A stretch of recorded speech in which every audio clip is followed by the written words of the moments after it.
गोरखनाथ शरीर छोड़कर चला गया। ये क्या करते हैं कि ये मुक्त होते नहीं, ये पितरलोक में चले जाते हैं। और पितरलोक में वहां यहां से मरे हुए जो सिद्ध थे वो सारे वहां इकट्ठे हो जाते एक जगह, और ये भी वहीं चले जाते हैं। जैसे पितर दादे परदादे मर गए, वो पितर बन गए, और फिर कोई मरता है वो पितर बनकर उन्हीं के पास जाता है, क्योंकि वो उन्हीं की पूजा कर रहा होता है, उन्हीं में आस्था होती है। इसी प्रकार ये साधु संत वहां चले जाते हैं।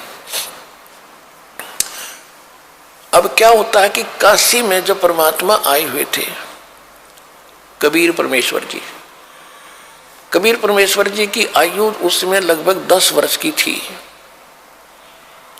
10 वर्ष की आयु थी। और उधर से स्वामी रामानंद जी वैष्णव साधु थे, उनका बोलबाला बनारस में, काशी में, उस पवित्र नगरी में घना था। और जो नाथ परंपरा के थे, जो नाथ परंपरा के होते हैं शंकर जी के पुजारी, और वैष्णव परंपरा के वाले हैं विष्णु जी के पुजारी, तो नाथ परंपरा वालों का लगभग वहां सफाया सा हो गया था। लोग सभी वैष्णव धर्म को स्वीकार कर रहे थे। तो गोरखनाथ जी को भेजा गया वहां से पितरलोक से कि नाथों का तो नाश कर दिया रामानंद ने, और उसके साथ तू चर्चा करके उसने फेल करके आ, तब जनता इस नाथ पंथ को स्वीकारेगी। तो गोरखनाथ वहां आ गया, कहाँ? काशी में। और आके उसने रामानंद जी के पास एक पर चिट्ठी भिजवा दी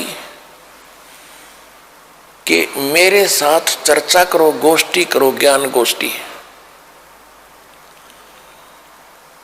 और जो गोष्ठी में यानी जो चर्चा में हार गया, ज्ञान चर्चा में, गोष्ठी में, तो वो जीतने वाले का शिष्य बनेगा, और जितने उसके शिष्य होंगे वो सारे उस जीतने वाले के शिष्य बनेंगे। अब रामानंद जी के पास केवल ज्ञान था और उसके पास केवल सिद्धि थी। इस बात का स्वामी रामानंद जी को पता था कि लोग चमत्कार को ज्यादा मानते हैं, और वो जाते ही कोई सिद्धि दिखा देगा और सभी ताड़ी पीट देंगे और मैं हारूंगा, वो जीतेगा और नाश होगा, बैठा बैठेगा भक्ति मार्ग का। बहुत चिंतित था। और परमेश्वर कबीर साहब जी ने उनको हालांकि सब कुछ दिखा भी दिया था, और वो कबीर साहब उनके शिष्य भी हो चुके थे। वैसे लोग दिखावा शिष्य थे, लेकिन वास्तव में वो तो परंपरा निभाने के लिए शिष्य बने थे भगवान, और रामानंद जी को गुरु मानते थे। तो रामानंद जी से परमात्मा ने पूछा, कबीर जी ने, कि हे गुरुदेव, आज कैसे टेंशन ले रहे हो आप कुछ चेहरा उतरा हुआ लगता है, क्या समस्या आ गई? अपनी कोई संगत में दिक्कत आ गई है, क्या बात है? अब रामानंद जी ने बताया कि गोरखनाथ एक सिद्ध पुरुष आया है। उन्हें गोरखनाथ का नहीं पता था कि गोरखनाथ है, वो तो परमात्मा ने बताया कि तो गोरखनाथ है। मालिक ने पहचाना उसको कि एक नाथ आया है और सिद्धि में बड़ा पहुंचा हुआ बताते हैं, और ऐसे ऐसे शर्त रखी है और वो सिद्धि दिखा देगा, लोग ताड़ी पीट देंगे, मैं हारूंगा, वो जीतेगा, वैष्णव पंथ का नाश होगा। अब कबीर साहब ने कहा, देखो गुरुदेव, वो भी संत हैं, आप भी संत हैं, हम आपके साथ चलेंगे, कोई बात नहीं, हार जीत तो होती ही है, देखते हैं उनको क्या कुछ ज्ञान गोष्ठी होती है। रामानंद जी को भी बुद्धि बदली, परमात्मा ने हिम्मत दी, वो जान गए जब कबीर साहब कह रहे हैं तो ये कोई बात नहीं, चिंता का विषय नहीं। कहने लगे ठीक है बच्चा, चलो। अब उस दिन अन्य जो शिष्य थे रामानंद जी के, उन्होंने अपना वैष्णव वाला वेशभूषा नहीं तैयार करी। वो क्या करते हैं, एक गले के अंदर एक तुलसी की एक मणिये की कंठी बोल रहे हैं, उसने एक कमन का होता उसमें तुलसी का मोटा सा, उसको कहते हैं वैष्णव परंपरा से दीक्षित की पहचान होती है। और एक लंबा सा तिलक लगाते यहाँ से यहाँ तक, इस तरह एक फावड़ी लेते हाथ में, एक ऐसे, यानी वो एक झोली लेते हैं, झोली, ये उनका एक वेशभूषा होती है। और तक किसी ने बनाई नहीं, हारा तगे और ये हमने जबरदस्ती वहां बनाओगे फिर, इसलिए हम अपनी पहचान दिखाते को नहीं। उस दिन कबीर साहब सारा वो वैष्णव परंपरा वाले सारे श्रृंगार करके गए और गोरखनाथ जी को भिजवा दिया गया। ठीक है भाई, आपकी गोष्ठी का निमंत्रण हम स्वीकार करते हैं। उस स्थान पर पहुंच गए जहां वो स्थान निहित कर रखा था। रामानंद जी का आसन अलग लगा रखा था, गोरखनाथ जी का आसन अलग लगा रखा था। गोरखनाथ जी साथ में एक अपना त्रिशूल रखते थे, 10 फुट 8-9 फुट लंबा, और ऊपर 3 उसके ऐसे सिरे से होते थे। त्रिशूल ऐसा होता था, लोहे का डंडा सा होता था, और वो नीचे से भाला टाइप होता था, उसको जमीन में गाड़ के वहां खड़ा कर रखा था, और स्वयं आसन पर अलग से बैठे थे। उधर से रामानंद जी का आसन ऊंचा था। कबीर साहब अपने गुरुदेव के चरणों में बैठ के नीचे, जैसे एक सुयोग्य शिष्य ने भूमिका करनी चाहिए ऐसी कर रहे थे। अब गोरखनाथ जी ने कहा कि रामानंद अब मेरे साथ गोष्ठी करो।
अब गोरखनाथ जी ने जब रामानंद जी से कहा कि मेरे साथ प्रश्न उत्तरी कीजिए,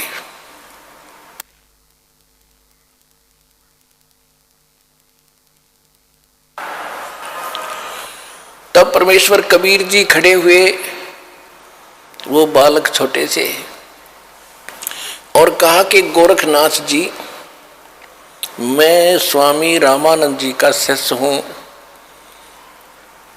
और मेरे गुरु जी से चर्चा करने से पहले तुम मेरे से बात कर, मेरे से निमट। गुरु जी तक बहुत बड़ी बात होती है, मेरे से कर बात। तो गोरखनाथ जी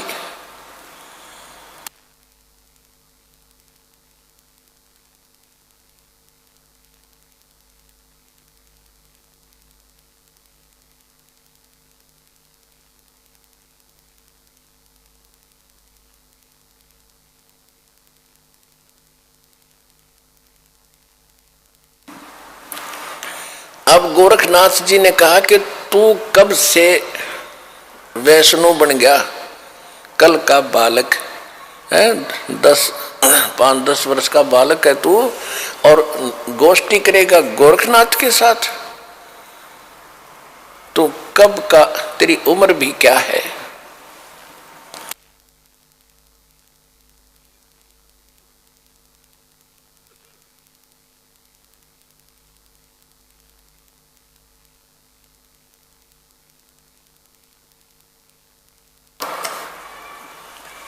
अब थोड़ी सी वाणी सुनाते हैं आपको, फिर उसके बाद कथा सुनाएंगे।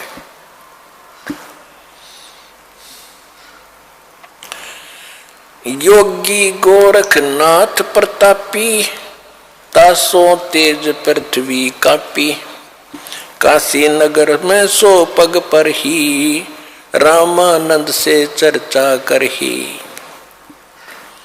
चर्चा में गोरख जय पावे, कंठी तोड़े तलक छुड़ावे, सत्य कबीर शिष्य जो भयहु, ये वृंतांत सो सुन ले हो। गोरखनाथ के डर के मारे, वैष्णो नहीं बेक संवारे। तब कबीर आज्ञा अनुसारा, वैष्णो सकल स्वरूप संवारा। अब गोरखनाथ जी के पास रामानंद को खबर पठाई, चर्चा करो मेरे संग आई। रामानंद की पौड़ी पहली पौड़ी, सत कबीर बैठे तिस ठौरी। कहे कबीर सुन गोरखनाथा, चर्चा करो हमारे साथा। प्रथम चर्चा करो संग मेरे, पीछे मेरे गुरु को टेरे। बालक रूप कबीर निहारी, तब ये वचन उचारी। यानी कबीर परमात्मा को बालक रूप में देखकर गोरखनाथ जी क्या बोले।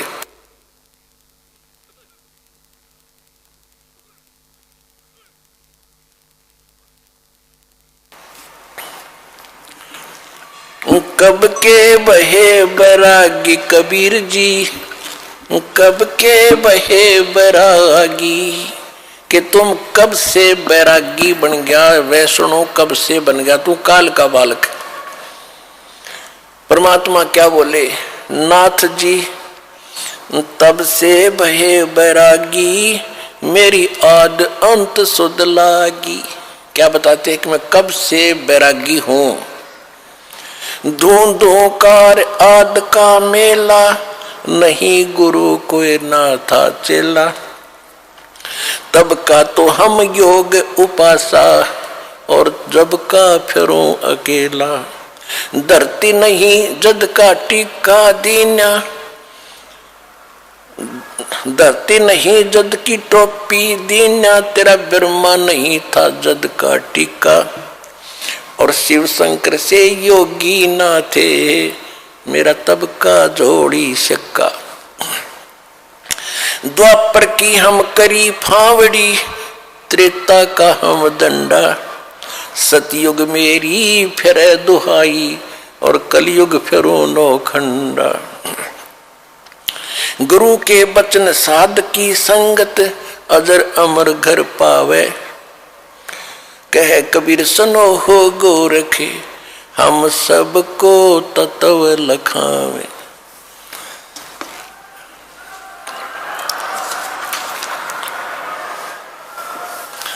कि ए गोरखनाथ, मैं जब तक ना ब्रह्मा था ना विष्णु था, उससे पहले का हूं मैं।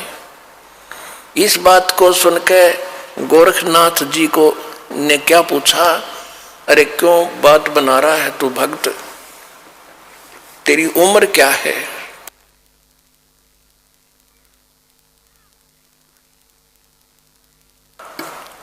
अब क्या बताते हैं परमात्मा, जो बूझे सोए बावड़ा, जो बूझे सोए बावरा, क्या है उम्र हमारी।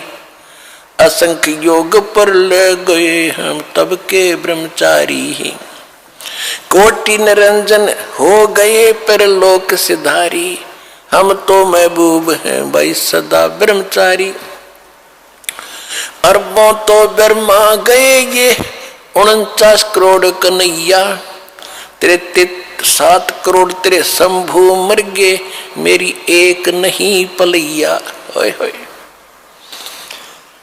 कहते हैं करोड़ों निरंजन मर गए, अलख निरंजन 21 ब्रह्मांड के स्वामी। और कहते हैं अरबों तो ये ब्रह्मा मर गए, और 49 करोड़ विष्णु ये तेरे कन्हैया, और 7 करोड़ तेरे शंभू मर गए, मेरी एक नहीं पलैया।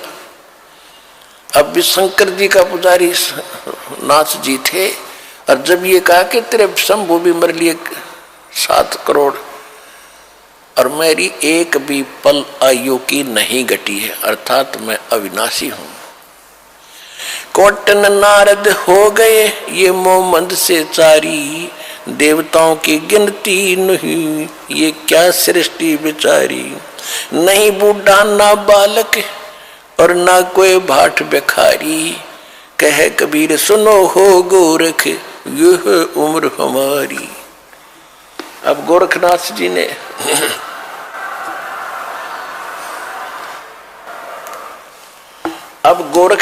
जी ने सोचा भाई ये तो घनी घनी बात बना हुआ है यो बच्चा, और सुनने वाले खुश हो रहे थे। एक छोटे से बालक ने कितना गजब का उत्तर दे दिया। अब ताड़ी पीटने वाले थे इतने में गोरखनाथ ने क्या किया, जो उसने त्रिशूल गाड़ रखा था, त्रिशूल आसन से उठा, सिद्धि से न्यू का न्यू आसन पदम लगाए लगे ऐसा उठा और उस त्रिशूल के ऊपर जा बैठा। ये देखिएगा। और परमात्मा ने क्या किया, परमात्मा ने कहा कि गोरखनाथ अब मैदान छोड़कर भागा मत। आपकी और हमारी ज्ञान गोष्ठी की बात हुई थी, ये ड्रामेबाजी दिखाने की नहीं, ये जादूगरी दिखाने की बात नहीं हुई थी, ज्ञान की बात हुई थी। और ज्ञान कर बैठ ढंग से आकर यहाँ आसन पे, ये ड्रामा क्या दिखा रहा है। लोगों ने ताली पीट दी क्योंकि वो बैठ गए ऊपर जाके। तो गोरखनाथ ने कहा कि अगर तुम्हारे अंदर कोई ताकत है भगवान की, मेरे बराबर आकर बैठ, तब मैं गोष्ठी करूंगा तेरे से। जमीन से 8-9 फुट ऊपर त्रिशूल के ऊपर जज का बैठा सिद्धि थे। परमात्मा को तो पता था ये बालक कितनी क्या हरकत करेगा।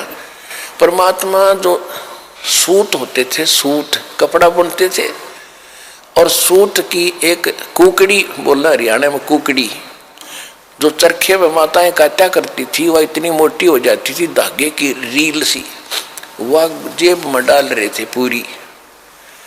कबीर साहब ने क्या किया कि उस धागे का एक हिस्सा पकड़ के और वो कुकड़ी यानी वह रील ऊपर न फेंक दी, वह ऐसे खुलती खुलती और सीधा 150 फुट की ऊंचाई पर जाकर ऊपरला एंड खड़ा हो गया, स्ट्रेट नो का नो, मालिक की ताकत से।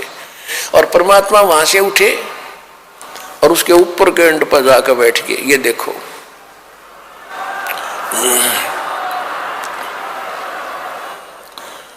अब वो नाथ जी बोना सा दिखे, 150 फुट का 9 फुट ऊंचाई।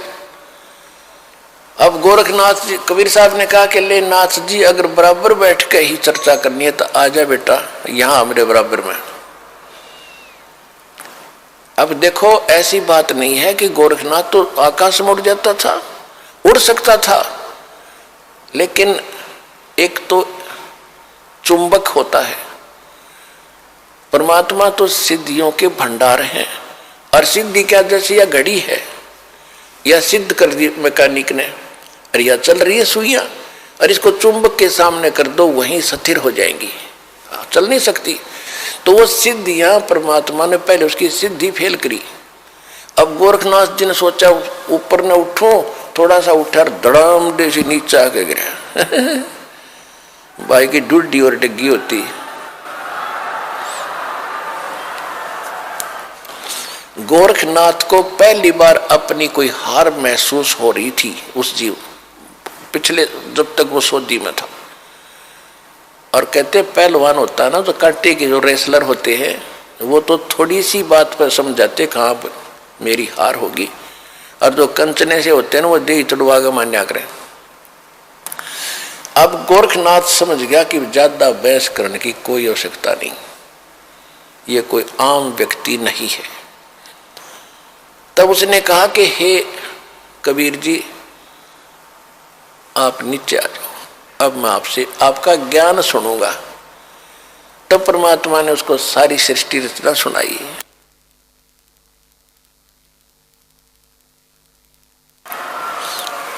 तो परमात्मा ने कहा कि आपकी एक शर्त भी थी कि जो हारेगा वो चेला बनेगा। आप हार गए, अब बनो चेला मेरा। गुरु जी का तो बाद में बनिए, पहले मेरा बने। तो वो कहने लगा, जी ऐसा है, मैं कुछ ज्ञान और सुनूंगा, मैं प्रश्न उत्तर करूंगा। परमात्मा बोले कि कर ले, क्या प्रश्न उत्तर करेगा। तो उसने परमात्मा ने फिर परमात्मा कहा कि आप ही बताओ मुझे कि आप कहां से आए, आप कौन हो। ले मैं बताता हूं कौन हूं। परमात्मा बोले सुन ले। अवगत से चल आया, मेरा कोई भेद मर्म ना पाया।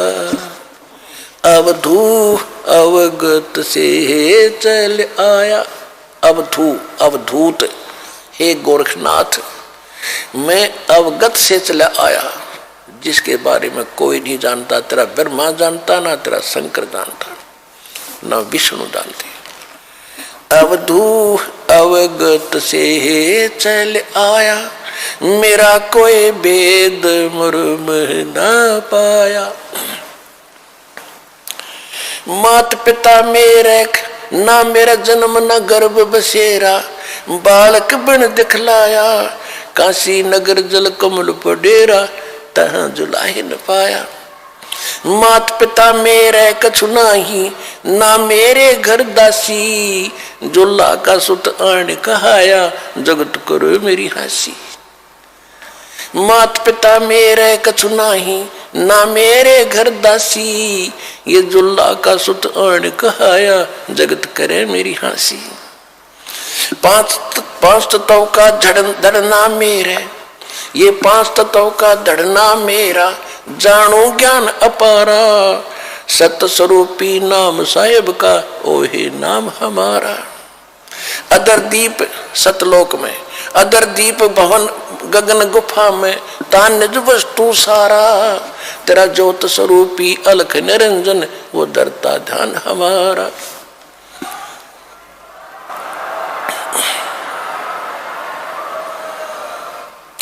अदर दीप और गगन गुफा में, तान निज वस्तु सारा, तेरा ज्योत स्वरूपी अलख निरंजन, वो डरता ध्यान हमारा।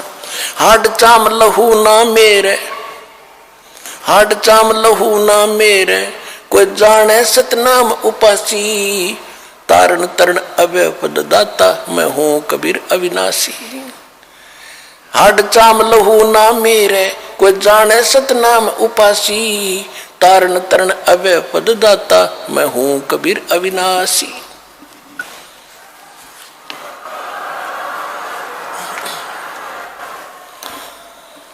अपने आत्माओं सूक्ष्म वेद में फिर गरीबदास जी ने बताया है कि गोरखनाथ सिद्धि में भूला, यथार्थ मार्ग को छोड़कर सिद्धि में भूल गया मार्ग को। गोरखनाथ सिद्धि में भूला और टूणे टामण हांडा फूला, ये मुर्दे तक को जीवित कर दे, पहाड़ को सोना बना दिया। इनको तो गरीबदास जी कहते वो मूर्ख टूणे टामण करता फिरता था, उसको क्या मिला जीवन में? महिमा तो होगी पर मोक्ष रह गया। मन तो सुख के सागर बस रे भाई, और ना ऐसा यस रे भाई, तो सुख के सागर बस रे भाई, और ना ऐसा यस रे। देखो इसको कहते तत्व ज्ञान, इसको कहते सूक्ष्म वेद। अब हम एक ही बात को सुनकर उसकी महिमा गाते रहते थे, उसी के गुण गाते रहते थे, हमें पता नहीं था। इतनी जबरदस्त सिद्धियां दिखाने वाला व्यक्ति और कति जीरो था, -0 था अध्यात्म मार्ग में। अब गोरखनाथ कहते हैं गोरखनाथ सिद्धि में भूल्या और टूणे टामण हांडे फूल्या, और जंतर मंत्र जोग निभाई और काल चक्कर जम जोरा खाई, तुम हो जम की फर्दी माही। गोरखनाथ को कबीर साहब ने कहा कि तू तो काल की फर्द में चढ़ रहा है। फर्द, फर्द कौन सा हो जो परमानेंट आपकी जमीन हो जाती है ना, आपकी फर्द में आ जाती है, तो आपका नाम होगी वह पक्की। तो परमात्मा ने कहा कि तू तो काल की फर्द में चढ़ रहा है, काल का फिर गधा बनेगा अगले जन्म में। ये तो सिद्ध पाक क्या महिमा होगी तेरी। सिद्ध नहीं ये गधे हैं जो जाने नहीं सतनामा। कहते जिनके पास सतनाम नहीं वो आज भी गधे हैं, वो सिद्ध नहीं है। हम उसको सिद्ध पुरुष कहते थे। तो गोरखनाथ जी ने जब ये ज्ञान सुना, उसने सोचा भी इसको फालतू छेड़ने की जरूरत नहीं है, ज्ञान में यू तुझे कतई नहीं जानते, सिद्धि में भी उसके जच गई। फिर उसका फिर भ्रम रह गया थोड़ा सा, कहने लगा जी एक बार गंगा के किनारे चलो। अब चल भाई क्या रहेगा, एक और मैं कुछ लीला करता हूं, आप मुझे उसमें पराजित कर देना, मैं आपका शिष्य बन जाऊंगा। परमात्मा बोले चल। गोरखनाथ जी गंगा के अंदर छलांग लगा गए और एक मछली का रूप धारण कर लिया, और घनी मछली वहां पर। तो उसने कहा था कि मैं इसमें छलांग लगाऊंगा और मुझे आप खोज देना दरिया से, फिर मैं आपको गुरु बना लूंगा। अब गोरखनाथ जी ने छलांग लगाई, मछली रूप बना लिया। परमात्मा ने छलांग लगाई, वह मछली पकड़ कर टीटवी बाहर लिया और बाहर काट के गोरखनाथ बना दिया।